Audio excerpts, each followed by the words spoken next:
हाय मित्रांनो, आजची कथा आहे सुंदर घर. लेखिका डॉक्टर लीला दीक्षित. सुरभी ही या कथेतली अत्यंत शांत संस्कारी मुलगी.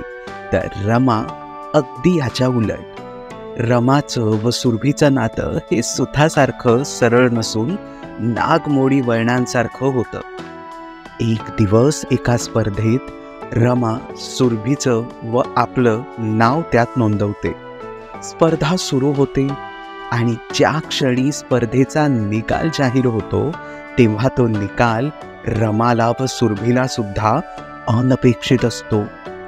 तो निकाल नेमका काय होता, ती स्पर्धा कोणती होती आणि नागमोडी वळणांसारखं असलेलं रमा सुरभीचं नातं सुतासारखं सरळ होईल का, हे जाणून घेण्यासाठी नक्की ऐका कथा सुंदर घर, फक्त आपल्या HD ऑडिओ चॅनलवर.